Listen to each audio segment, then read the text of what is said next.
Peaceful protests are part of our democracy. We invite people to share their opinions. That's what our country is all about. The key word in that is peaceful. And if it's peaceful, us in law enforcement are going to make sure you have a safe environment to do it in. That's part of that process.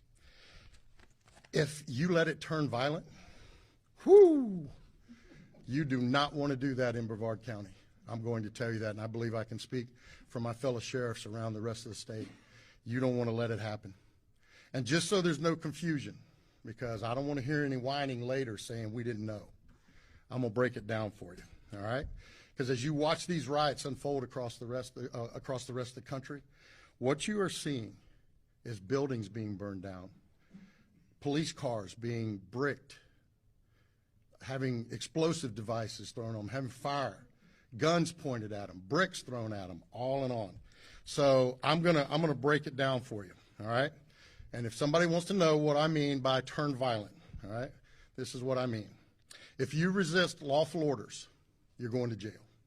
Let me be very clear about that. If you block an intersection or a roadway in Brevard County, you are going to jail. If you flee arrest, you're going to go to jail tired, because we are going to run you down and put you in jail.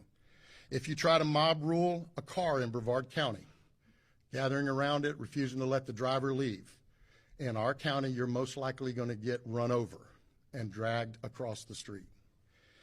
If you spit on us, you're going to the hospital and in jail. If you hit one of us, you're going to the hospital and jail, and most likely get bitten by one of our big, beautiful dogs that we have here.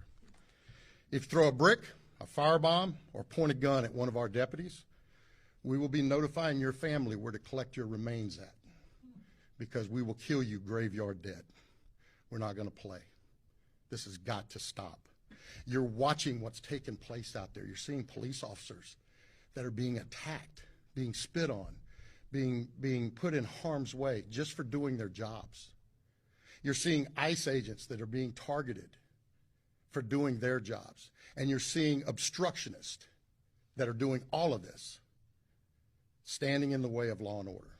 Not here, not in the state of Florida. So to make it real simple, if you don't want to have any of those things happen to you, obey the law. Go protest all you want. Do it peacefully. Stand on the mountaintops and yell your opinion, your views. We invite that.